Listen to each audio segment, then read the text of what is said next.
of needs, there's definitely a need to build up the professional capacity of journalists. There's definitely a need to help them tackle issues that have become much more prevalent and much more urgent in this era, and that starts with things like how to secure your communication. Most of the work that we do is online, so how do you ensure that the sources you're talking to, or when you're communicating with someone around a very difficult and high-risk story, how do you ensure that that communication is safe, that it's encrypted, and that it's not being targeted by, by governments, by organized crime, by these different groups of people who are after the journalists. Other needs that we've seen rise, and this is a big one that's not tied to any specific region, is the business model, right? The business model is changing. Journalists and newsrooms can't rely on advertising anymore, but they're still doing important work, especially those small organizations.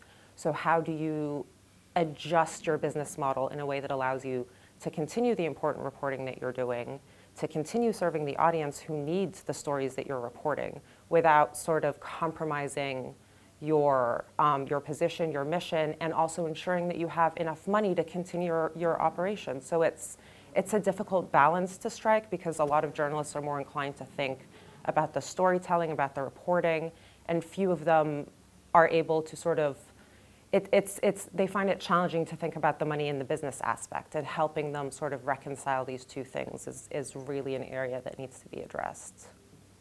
So we helped incubate a network in Latin America called Connect Us, which is based in Colombia.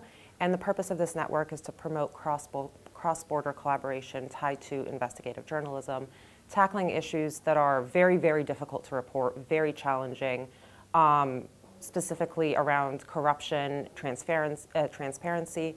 And I think we've seen a lot of success especially in issues like corruption, where they transcend borders, right? So where powerful people make money by taking advantage of others outside their borders, that it also affects local communities. And when you put journalists from different sides of the issue to report on it together, you definitely see larger outcomes and larger impacts. So that network started with a relatively small group of journalists. Now it's close to 700 journalists, I believe, all across the region.